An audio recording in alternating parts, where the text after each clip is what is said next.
হুয়াল্লাযী ইউসাউবিরুকুম feel আরহামি কাইফা ইয়াশা লা ইলাহা ইল্লা হুয়াল আজিজুল হাকীম। তিনি এমন সত্তা যিনি তোমাদের চেহারার অবয়ব দিয়েছেন, তোমাদের আকৃতি দান করেছেন তখন যখন তোমরা মায়ের পেটের ভেতরে ছোট্ট জোকের মতো ছিলা। মায়ের পেটের ভেতরে আমরা যখন সবাই এত ছোট্ট, তখনই আমাদের চেহারার আকৃতি দিয়েছে কে? কে সুন্দর হব, কে ছেলে হব, কে মেয়ে হব, কে মোটা হব, কে চিকন হব আমার ইচ্ছা হয়েছি? আওয়াজ করে বলতে হবে, কার ইচ্ছায়? প্রত্যেককে যদি আল্লাহ প্রত্যেকের নিজের চেহারা ডিজাইন করতে দিতেন, আল্লাহ যদি বলতেন তোমার চেহারাটা কেমন হবে তুমি ডিজাইন করো, তাহলে আপনি আপনারা কেমন বানাতেন? সুন্দর করে বানাতেন, তাই না? সবচাইতে স্মার্ট, সবচেয়ে সুন্দর করে আমি আমার চেহারাটা বানাতাম যদি আমাকে ডিজাইন করার সুযোগ দেওয়া হতো। কিন্তু এই সুযোগ তো আল্লাহ দেন নাই। ডিজাইন স্বয়ং করে দিয়েছেন কে? কোন নারীকে যদি আল্লাহ বলতে, এই নারীরা তোমাদের চেহারা কার কেমন লাগবে তোমরা বানাও, প্রত্যেক নারী কি করতো? বিশ্ব সুন্দরী করে নিজেকে বানাতো। খুদ ধরার মতো কোনো জায়গা সে নিজের জন্য রাখতো না, ঠিক কিনা? কিন্তু এটা আল্লাহ দেন নাই। এই আকৃতিটা আমাদেরকে সরাসরি দান করেছেন কে?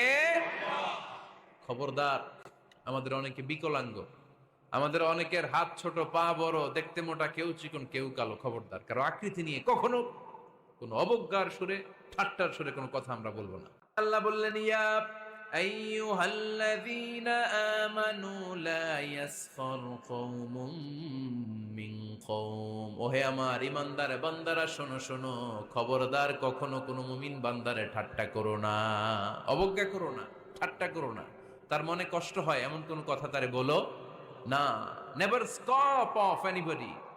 কাউকে নিয়ে ঠাট্টা করবেন না, তার দেহ নিয়ে, তার আকৃতি নিয়ে, তার বংশ নিয়ে। এক লোকের বাবা ছিল চোর, কিন্তু তার ছেলে অনেক ভালো। আপনি কি তারা বলতে পারবেন তুই চোরের ঘরের চোর? বলতে পারবেন? চুরি করছে বাবা, ওর কি দোষ? কথা বলেন। এগুলো কবিরা গুনাহ। আওয়াজ করে বলেন তো কি গুনাহ? কবিরা গুনাহ। এটা কবিরা গুনাহ, এটা আল্লাহ খুব অপছন্দ করেন। এর কারণ আকৃতিটা আমাদের হাতে নাই। আমাদের কারো নাক লম্বা, কারো খাটো, আমরা কেউ কালো, কেউ সাদা, আমরা কেউ স্মার্ট, কেউ অন্যরকম। তো এই যে আমাদের এক এক ধরনের আকৃতি, এটা কি আমি বানাইছি? আপনি বানাইছেন? দিছে কে? এই জন্য কারো দেহের গঠন নিয়ে যদি আপনি অবজ্ঞা করেন, এটা প্রক্ষান্তরে আপনি স্রষ্টাকে নিয়ে অবজ্ঞা করলেন। কারো দেহের আকৃতি নিয়ে যদি আপনি তুচ্ছ করেন, তাকে তুচ্ছ করেননি, আমার রবকে আপনি তুচ্ছ করেছেন। চিল্লায় বলেন ঠিক কিনা?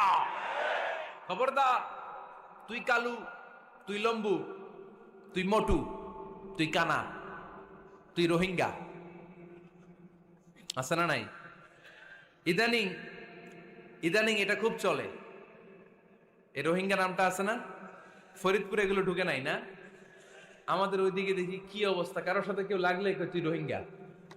কি আশ্চর্য, এই গালি কবে আসলো? হ্যাঁ, অনেক ধরনের গালি। ঢাকায় আর একটা চলে ফইন্নির ভূত, কি বলে? এই এগুলো আগে শুনি নাই আমরা, রিসেন্ট এগুলো বলা শুরু করছে। ফইন্নির ভূত, রোহিঙ্গা না।